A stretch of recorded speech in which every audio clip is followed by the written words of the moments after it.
Bonjour Pierre-Laurent. Bonjour. Vous êtes écrivain, journaliste français, spécialiste de la Russie et de l'Ukraine, auteur de plusieurs ouvrages et notamment l'un des derniers ouvrages paru en 2019, L'Ukraine, une histoire entre deux destins, que vous avez présenté à plusieurs reprises au Dialogue franco-russe lors de différents débats. Vous avez regardé, j'imagine, la dernière interview de Tucker Carlson avec le président russe. Le président russe Vladimir Poutine a fait une longue introduction historique. Qu'est-ce que vous pensez de cette introduction? Est-ce qu'elle était nécessaire pour la compréhension de la situation actuelle en Ukraine? Pourquoi dérange-t-elle tant? Bien, je crois qu'elle dérange parce qu'elle choque la vision occidentale de la Russie et puis elle choque également la vision que l'on peut avoir en Occident du président Poutine, que l'on présente comme finalement comme quelqu'un de pas très intelligent, pas très cultivé, comme un homme du KGB, de l'ancien KGB, c'est-à-dire quelqu'un qui n'est pas forcément un intellectuel. Or là, il montre qu'il connaît très bien l'histoire, que ce qu'il a dit, eh bien, on peut le vérifier de tous les côtés, c'est exactement la réalité historique.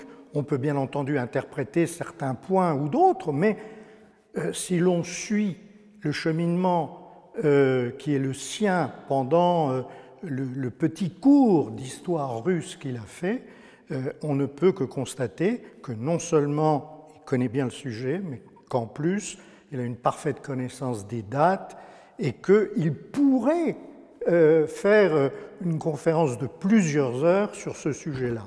Donc je pense que pour le spectateur normal, ça semblait un peu difficile parce que même s'il a beaucoup simplifié, il y avait des notions qui étaient un peu difficiles à comprendre pour les Occidentaux, mais ça montrait également que ce président avait une histoire et il avait une vision de l'histoire qui n'est pas celle des dirigeants occidentaux, qui sont, hélas, très très limités du point de vue historique. C'est pour ça que, d'après vous, elle a été tant critiquée, cette introduction? Je crois qu'effectivement, cela va à l'encontre de tous les principes médiatiques où il faut aller à l'essentiel, être bref, etc.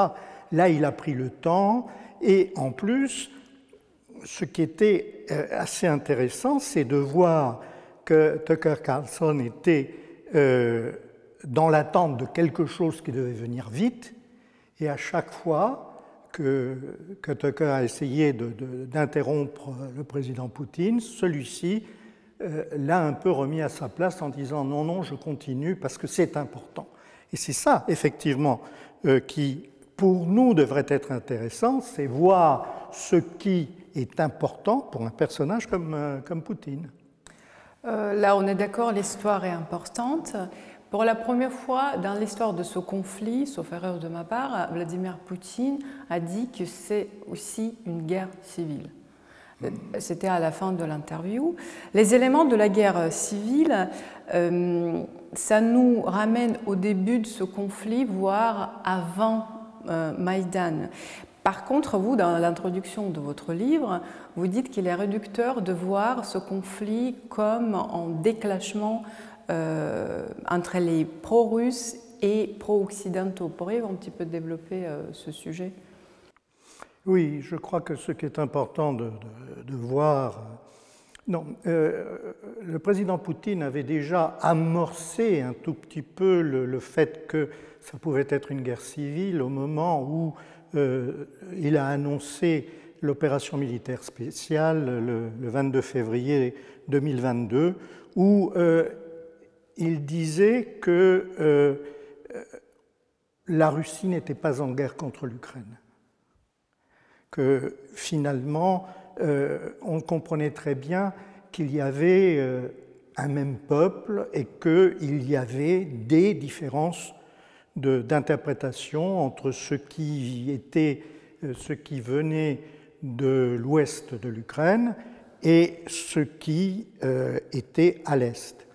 Et je crois que, effectivement, c'est une guerre civile, mais c'est une guerre civile un peu particulière et qui tient à la politique des nationalités soviétiques, plus exactement de Lénine et de Staline, qui ont établi une politique des nationalités où chaque individu en Union soviétique avait la citoyenneté soviétique, mais également la nationalité propre. C'est-à-dire qu'on tous étaient citoyens soviétiques, mais on n'était pas russe, on était russien. Et le fait d'être russien, ça ne signifiait pas qu'on était russe ethnique. On pouvait être russien en étant ukrainien, géorgien, arménien, de l'un des 3 pays baltes. Et c'était, pour les soviétiques, c'était très important. Dans les papiers d'identité, il y avait la nationalité. Et la nationalité définissait l'individu. À l'effondrement de l'Union soviétique, certains pays ont continué à appliquer ce principe. La Russie pratique toujours ce principe. On peut être citoyen russe, citoyen russien, tout en ayant une nationalité tout à fait différente. En revanche, l'Ukraine, non pas tout à fait au début, mais progressivement, s'est orientée sous l'influence des nationalistes de l'ouest de l'Ukraine, c'est-à-dire principalement les Galiciens, s'est orientée vers une conception de la nationalité qui n'était plus la même, qui était plutôt celle copiée sur la France. C'est-à-dire, on est tous français, quel que soit l'endroit où l'on est né. Et ça ne pouvait pas, comment dirais-je, il aurait fallu un siècle et demi de jacobinisme pour imposer cette idée en Ukraine. Tous les Russes ethniques de l'Est de l'Ukraine, et ils étaient, au moment de l'effondrement de l'Union soviétique, ils étaient 11 millions, ce n'était pas n'importe quoi. 11 millions, c'était 22% de la population, en gros. On ne pouvait pas leur dire « non, vous n'êtes pas russe, vous êtes ukrainien ». Ça créait une sorte de repli identitaire. Plus vous dites à une personne que vous n'êtes pas ça, vous êtes autre chose, plus la personne se rebelle. Et c'est exactement ce qui s'est passé. En plus, à partir du moment où le coup d'État du Maïdan en 2014 a changé un gouvernement légitime qui avait été élu dans des élections démocratiques, reconnues par l'OSCE en 2010, alors que des élections allaient avoir lieu un an, même pas un an après la révolte du Maïdan, c'est-à-dire en janvier 2015, il devait y avoir de nouvelles élections. Pourquoi faire une révolution pseudo-démocratique alors qu'il y a une échéance électorale qui est proche? Donc cela fait que, de toute manière, à ce moment-là, les Russes et les russophones et les russophiles de l'Est de l'Ukraine se sont sentis trahis par le nouveau gouvernement qui est arrivé à l'issue d'une révolte qu'il ne cautionnait pas du tout. Toutes les personnes qui habitaient, ou la plupart des personnes qui habitaient dans l'Est, dans le Donbass, ne pouvaient pas cautionner ce qui s'était passé.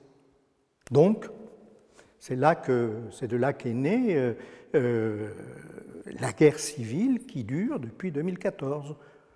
Non pas depuis avril 2014 avec les premiers combats, mais réellement depuis février 2014 avec le coup d'État du Maïdan, de l'Euromaïdan, où les pro-occidentaux, les pro-européens, entre guillemets, ont pris le pouvoir par un coup de force cautionné par les Occidentaux. Il est difficile, là je suis d'accord avec vous, il est difficile de différencier cette problématique ethnique, si vous voulez, en Ukraine. Et là où je confirme ce que vous dites, effectivement, nous sommes tous russiens en Russie, on peut être ethniquement russe, mais on peut être bouriate et tchétchène, mais en étant toujours citoyen de la Russie, ce qui est important justement pour l'Union et pour ne pas avoir ce problème identitaire en quelque sorte. Comment pouvez-vous expliquer que les néo-nazis ukrainiens, qui sont certes pas majoritaires, heureusement, utilisent cette théorie que les Russes ne sont pas slaves comme eux, comme les Ukrainiens, et d'ailleurs cette théorie s'est mise progressivement en place.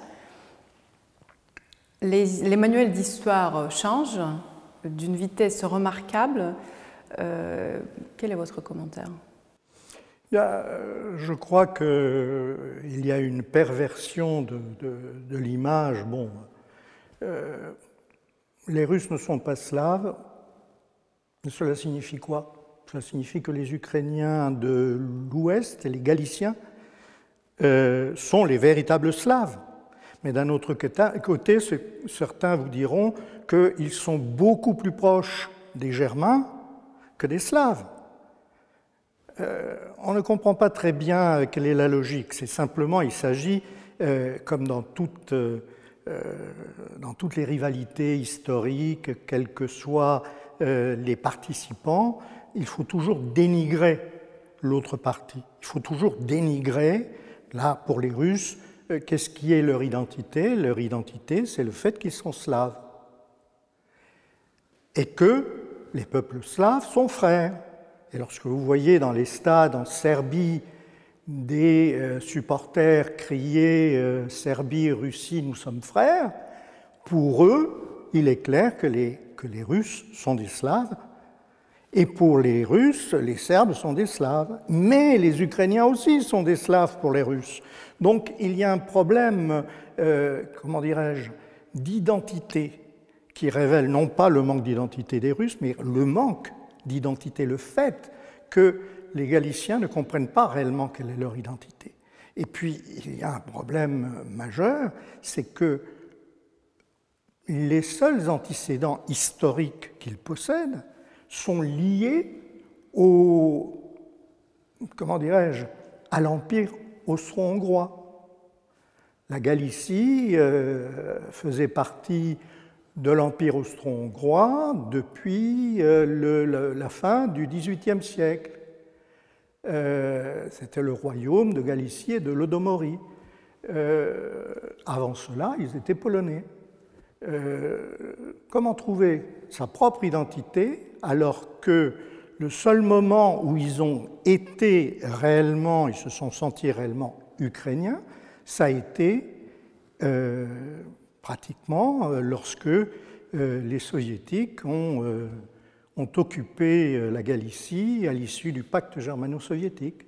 Et ça crée également un problème parce que soudain, on leur dit vous êtes ukrainien, c'est vrai, vous êtes ukrainien et vous avez droit à faire partie d'une république socialiste soviétique d'Ukraine.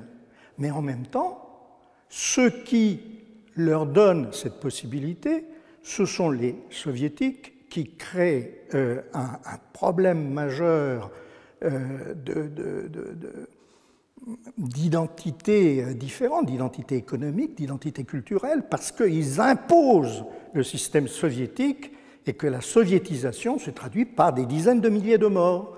Et donc il est très clair qu'à partir de ces prémices qui sont, avant on était autrichien, on était polonais, maintenant on est ukrainien, mais attention, c'est quoi cette Ukraine? C'est une Ukraine qui est une Ukraine soviétique. Et nous ne voulons pas du système soviétique. À partir de ce moment, on se trouve dans une situation de mélange intellectuel, de mélange culturel, de mélange d'identité, qui fait qu'on ne peut se référer historiquement qu'à des moments qui ne sont pas très glorieux. Pourquoi Stepan Bandera est un héros de l'Ukraine? Eh bien parce que le seul personnage historique qui se soit revendiqué pour l'indépendance de l'Ukraine et qui ait agi au moment de la Seconde Guerre mondiale dans ce sens-là, eh bien c'est Stepan Bandera qui était un nazi. Alors, on lui trouve des excuses en disant « oui, mais il a été emprisonné par les nazis ». Non, pas du tout. Effectivement, il s'est retrouvé dans un camp de concentration. Mais pourquoi? Parce que Bandera qui voulait l'indépendance de l'Ukraine, militaient pour cela, alors que Hitler ne voulait pas d'une Ukraine indépendante. Il voulait que l'Ukraine soit des territoires libérés pour la colonisation allemande. Donc, Bandera, à ce moment-là, était un obstacle. Donc, c'est pour ça qu'on l'a écarté, mais dans des bonnes conditions. Hein. Il n'a pas été dans le camp de concentration de n'importe qui. Les pays occidentaux accusent en ce moment la Russie d'un nouveau impérialisme. Les pro-russes, au contraire, disent que ce sont les États-Unis qui sont en train de reconstruire leur impérialisme à eux. Quelle est la différence, d'après vous? Bon, c'est une question très intéressante et qui mérite beaucoup de réflexion. Et actuellement, il y a un universitaire argentin qui s'appelle Homodeo, qui a écrit un livre formidable qui raconte en gros l'histoire de l'Amérique latine, de l'Amérique du Sud, mais vue sous le prisme du colonialisme espagnol. Et ce qu'il raconte, c'est, eh bien, le colonialisme espagnol était un colonialisme chrétien, catholique. On considérait les Indiens, contrairement aux idées reçues, on les considérait comme des personnes qui pouvaient être évangélisées, qui avaient une âme, qui pouvaient être, comment dirais-je, qui pouvaient rejoindre l'ensemble des chrétiens. Et les lois espagnoles du XVIe siècle étaient très libérales parce qu'elles reconnaissaient aux Indiens non seulement une identité, leur personnalité, mais leurs biens, la protection de leurs biens, etc. Ensuite, que sur place, ça ne se soit pas passé de la manière que prévoyaient les rois catholiques à l'époque en Espagne, ça c'est un fait, hein, mais hélas, les lois très souvent sont faites pour être détournées. Mais ce que préconisaient les rois catholiques, et ça s'est fait, c'est le métissage, c'est-à-dire qu'on arrivait, les colons espagnols arrivaient, et ils devaient s'insérer dans la culture locale. Et ils le faisaient. Et lorsque les Espagnols fondaient des villes, la première chose qu'ils faisaient, c'était construire, bien entendu, l'église, mais à côté, il y avait l'école et l'hôpital ou le dispensaire. Mais pour tout le monde, pour les indigènes, pour les Indiens, et comme pour les Blancs. Et progressivement, c'est comme ça que la colonisation espagnole en Amérique latine s'est faite par l'intérieur des terres. La différence avec, ça c'était l'Empire espagnol, la différence avec l'impérialisme, c'est que l'impérialisme ne se métisse pas sous l'influence, là c'est toujours des chrétiens mais protestants, les Anglais et les Américains, ils ont fait en sorte de conquérir, de grappiller des territoires, de grappiller des ressources et de pousser sans cesse les autochtones le plus loin possible jusqu'à les mettre dans des réserves qui ne représentaient strictement rien, qui n'avaient pas de possibilité de développer une économie, à tel point que, au XXe siècle, pour donner la possibilité aux tribus indiennes de gagner un peu d'argent, on a autorisé le jeu, qui était interdit dans tout le reste des États-Unis, sauf à Las Vegas et Atlantic City, on leur a donné le droit d'utiliser, de faire des casinos. Ça semble très, très, très curieux. En revanche, ce qui est intéressant, c'est que, pourquoi je parle de l'Amérique latine? Parce que la colonisation russe a été pareille. La progression s'est faite en faisant, en intégrant, en se mélangeant. Le métissage, d'une certaine manière, on voit très bien que, bon, il y a effectivement des Russes qui sont blonds aux yeux bleus, mais il y a beaucoup de Russes qui se sentent aussi russes que tous les autres et qui ont des traits un peu asiates, les pommettes saillantes, Et ce mélange-là est un mélange qui est un mélange d'empire. La Russie est un empire et ce n'est pas un impérialisme. Ce qui importe aujourd'hui, je crois, au gouvernement russe et au président Poutine, c'est de rassembler tout ce qui se réclame russe dans un ensemble, et il ne s'agit pas d'aller conquérir d'autres peuples. Il s'agit simplement de faire en sorte que les Russes ne soient pas maltraités ailleurs. Si l'Ukraine avait accepté, l'Ukraine et les Occidentaux avaient accepté d'appliquer les accords de Minsk, les Occidentaux, la France et l'Allemagne, avaient signé des accords qu'ils n'ont pas respectés. Aujourd'hui, il n'y aurait pas de problème. Le Donbass serait ukrainien, la nationalité russe serait respectée, ainsi que la culture et la langue. Où serait le problème?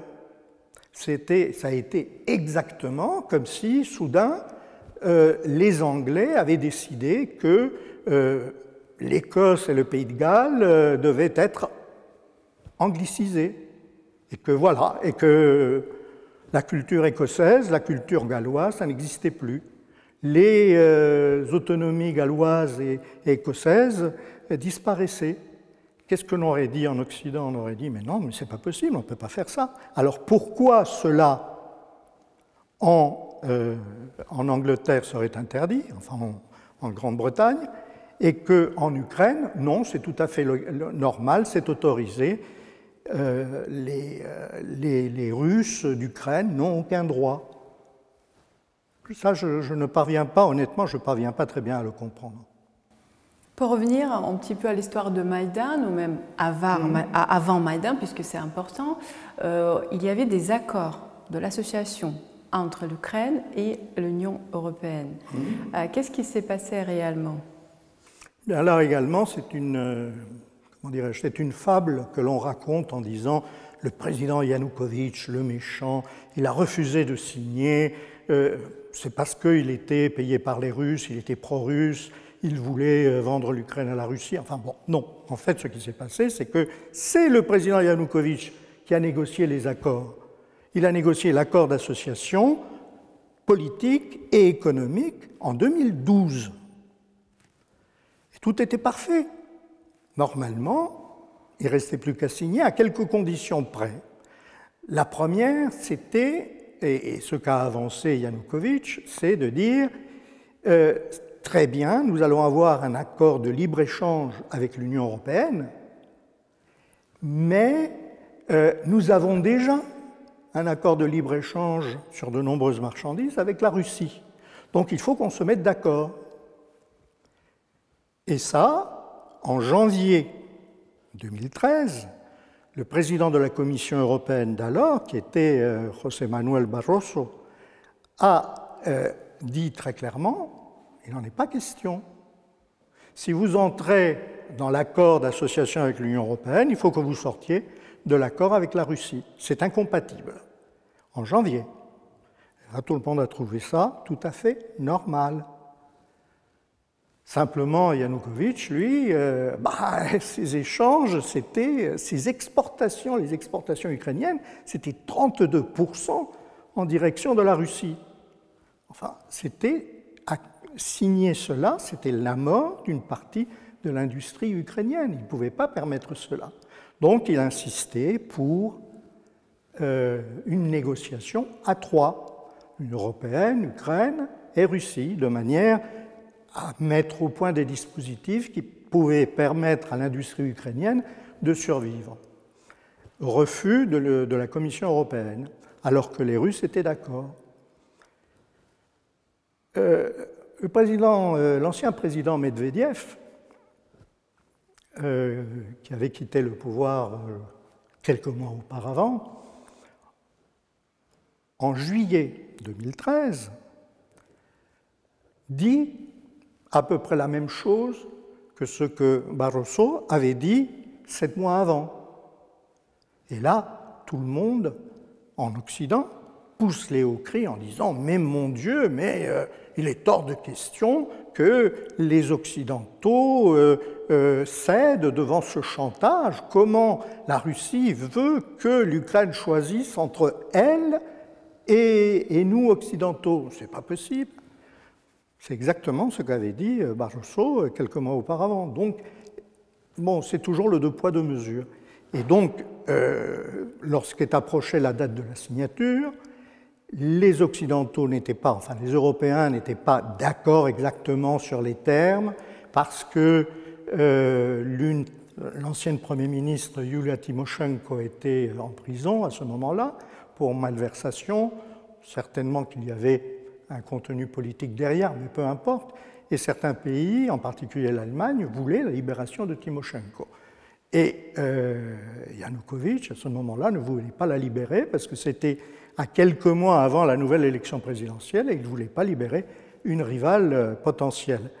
Donc, voyant cela, les Occidentaux, les Européens ont dit « Ah ben, dans ce cas, là, nous devons signer à Vilnius, c'était à la fin du mois de novembre, eh bien, nous ne sommes pas sûrs de pouvoir signer. » Donc, ce sont les Occidentaux, ce sont les Européens qui ont dit on ne va peut-être pas signer. Et donc, Yanukovych a tiré les enseignements. Il serait allé à Vilnius et il n'aurait peut-être pas signé. Donc, il n'y va pas. C'est très simple. N'importe quel président ou chef d'État ou de gouvernement dans cette situation-là n'irait pas pour voir quelque chose qui risquait de ne pas se produire. Donc, c'est cela qui a déclenché le Maïdan. Donc, ce n'est pas Yanukovych, il était bien entendu un peu responsable, mais la responsabilité première, c'est l'attitude intransigeante de la Commission européenne. Pour revenir à l'histoire d'aujourd'hui, malheureuse histoire d'aujourd'hui, est-ce que demander le principe de neutralité, c'est trop demander? In fine, c'est ce que la Russie demande à l'Ukraine. Est-ce qu'il est encore possible de mettre ça en place pour négocier le principe de neutralité? Alors là, il y a deux points. Le premier, c'est que la neutralité était inscrite dans la constitution ukrainienne au départ. C'était l'Ukraine était neutre. Et dans l'idée des deux premiers présidents, Kravchuk, qui est le président de l'indépendance, etc., comme Kouchma, qui était le président qui a suivi, les deux savaient régler l'équilibre.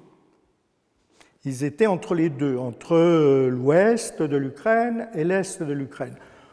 Par certains côtés plutôt vers l'est, l'industrie, etc., par certains côtés, la politique à l'égard de l'Union européenne, etc., plutôt vers l'ouest. Mais ils maintenaient un équilibre. Et cet équilibre a été rompu par justement la pression occidentale, la pression particulièrement américaine, pour essayer de faire rentrer l'Ukraine dans le cadre de l'OTAN. Le premier coup du Maïdan, c'est-à-dire en 2004, lorsque l'élection qui opposait Yushchenko à Yanukovych a été annulée, le deuxième tour a été annulé sous la pression de la rue, et un troisième tour a donné le pouvoir à Yushchenko. Yushchenko était pro-américain, pro-OTAN. Il avait déclaré pendant la campagne qu'il voulait faire entrer l'Ukraine dans l'OTAN. Ce n'était pas le cas de Yanukovych. Donc là également, je crois que s'il y a eu un mouvement que l'on appelait la Révolution orange, qui était financé par l'Occident, maintenant tout est établi, tout est clair, on a les explications. C'est principalement parce que les Occidentaux, les Américains en la matière, voulaient qu'il y ait un président qui accepte de faire entrer l'Ukraine dans l'OTAN, qui accepte la démarche, qui allait prendre du temps, hein. Ce n'était pas du jour au lendemain, il fallait passer par différentes étapes, mais au moins en ayant un président dont l'objectif était celui-là, les choses risquaient d'aller beaucoup plus vite et de se faire, alors qu'avec Yanukovych, elles ne se seraient pas faites de toute manière. Donc, là, le fait que Yushchenko ait été élu, hélas pour lui, c'était un très mauvais président, et le pays étant ce qu'il était, les élections qui ont suivi ne lui ont pas donné l'avantage qu'il comptait, les élections législatives. Il a été obligé de composer avec Yanukovych, justement, son rival, qu'il a appelé au poste de Premier ministre, parce qu'il ne pouvait pas faire autrement. L'équilibre électoral entre l'Est et l'Ouest de l'Ukraine était très simple, hein, c'était 50-50. Hein. Un coup, c'était ceux de l'Ouest qui gagnaient, un coup, c'était ceux de l'Est qui gagnaient. Mais c'était vraiment très... la marge entre les deux était très faible et elle variait sans cesse. Aujourd'hui, ce n'est plus le cas, puisque la Crimée a été rattachée à la Russie, que le Donbass ne vote plus dans les élections ukrainiennes, ne votait plus, et maintenant le Donbass est rattaché, ainsi que 2 autres régions sont rattachées à la Russie, donc elles ne votent plus dans les élections ukrainiennes. Par conséquent, aujourd'hui en Ukraine, c'est l'Ouest qui triomphe. Donc ça, c'était le principal problème qui a été... qui a créé la situation actuelle. Le fait qu'il y ait une possibilité de neutralité de l'Ukraine, elle existe. En mars et avril 2022, le traité qui a été signé, enfin paraphé, et qui devait être signé entre la Russie et l'Ukraine pour mettre fin à la guerre, c'est-à-dire au bout de quelques semaines de guerre seulement, c'était principalement la neutralité de l'Ukraine. Et ça, pour cela, le président Zelensky était d'accord pour cela. C'est même lui qui l'a proposé. Parce qu'effectivement, c'est la seule manière d'avoir une Ukraine viable, c'est qu'elle serve de pont entre l'Union européenne, l'Europe et plus largement l'Occident et la Russie. Maintenant, c'est très difficile, mais à cette époque, il y a 2 ans maintenant, c'était tout à fait possible de l'obtenir. C'était la politique que voulaient suivre les présidents Kravchuk et Kuchma. Bon, oui, je pense que la neutralité sera imposée parce que sans neutralité, cela signifie que ce qui reste de l'Ukraine deviendrait partie de l'OTAN. C'est ce que veulent les otaniens. Partie de l'OTAN, ça signifie base américaine, base otanienne sur le territoire, c'est-à-dire qu'on reviendrait à la situation que Vladimir Poutine a essayé d'éviter depuis très longtemps, hein, pas seulement depuis le début de l'opération militaire spéciale, mais depuis bien avant. Il prévenait les Occidentaux en leur disant « Attention, ce que vous faites, c'est dangereux, on sera obligé de faire quelque chose ». Il ne disait pas quoi, ou peut-être dans les conversations entre chefs d'État, les véritables conversations secrètes, pas celles qui sont divulguées par le président Macron, mais peut-être disait-il réellement « Attention, je serai obligé d'intervenir ». Le lendemain de cette interview, justement, le chef de l'OTAN appelle les Européens à accroître leur production d'armes et à prévenir une confrontation avec Moscou. Où est la logique? Non, mais c'est le célèbre adage latin « si vis pacem parabellum ». Si tu veux la paix, prépare la guerre. Donc préparer la guerre, c'est tout à fait logique. Ça incite l'adversaire potentiel à être prudent. Maintenant, là où c'est vraiment comique, c'est que l'Europe n'a pas les moyens. Elle n'a pas les moyens d'avoir une industrie de défense parce qu'elle n'a pas d'industrie, elle n'a plus d'industrie. Aujourd'hui, l'Allemagne est en récession, La France fait semblant de ne pas l'être, mais c'est tangent. Et surtout, le prix de l'énergie est tellement important que il faut investir d'une manière colossale pour réellement créer de nouvelles industries, en particulier des industries lourdes dans les pays européens. C'est la conséquence d'une politique qui a été une politique un peu absurde de dire nous décentralisons, nous construisons des usines dans les pays où la main-d'œuvre est moins chère. Alors ça, c'est parfait, c'est très bien. Dans l'absolu, c'est formidable. Mais simplement dans la pratique. Lorsque l'on veut réindustrialiser, qu'est-ce qu'on fait? On rapatrie les activités? Ok, d'accord, mais les usines, elles restent là où on les a construites, au bénéfice des pays où elles sont construites. Et ça, je crois que ça a été l'une des erreurs de ce qu'on appelle l'Occident collectif face au Sud global. Aujourd'hui, le Sud global se retrouve avec des industries qui fonctionnent. La Russie ne fait pas réellement partie du Sud global parce que c'est une autre puissance, mais elle est en train de s'hyper-industrialiser. Son problème, c'est de manquer de main-d'œuvre, alors que dans les pays occidentaux, eh bien, la main-d'œuvre, ça va vers des petits boulots de service, pas vers des boulots qui créent de la richesse. On ne crée plus de richesse en Occident, ou très très peu. Alors bon, réindustrialiser l'armement, peut-être que d'ici 15-20 ans, avec des plans bien préparés, on pourrait y parvenir. Mais d'abord, il faut écluser la dette, régler le problème de l'énergie. Les Américains, en ce moment, coupent les robinets du gaz naturel liquéfié. Où va-t-on se procurer de l'énergie? Il faudrait que l'on importe à nouveau de l'énergie russe pour créer une industrie d'armement destinée à contrebalancer une éventuelle attaque russe. Bon, on est dans le paradoxe le plus absolu. Plusieurs experts, historiens, journalistes qui interviennent sur les plateaux de télé sont persuadés de leur, je dirais, supériorité occidentale. Est-ce que finalement ce n'est pas cette arrogance qui est aux racines du déclin de l'Occident, comme dit Emmanuel Todd? Êtes-vous d'accord? Oui. C'est l'hybris.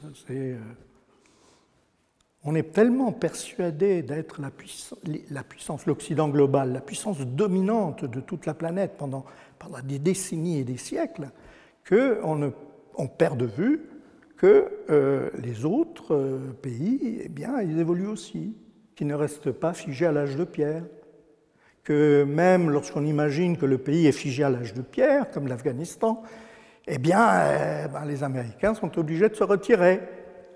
Que même si on pense que les Houthis au Yémen sont à l'âge de pierre, eh bien, on se rend compte que ce n'est pas vrai.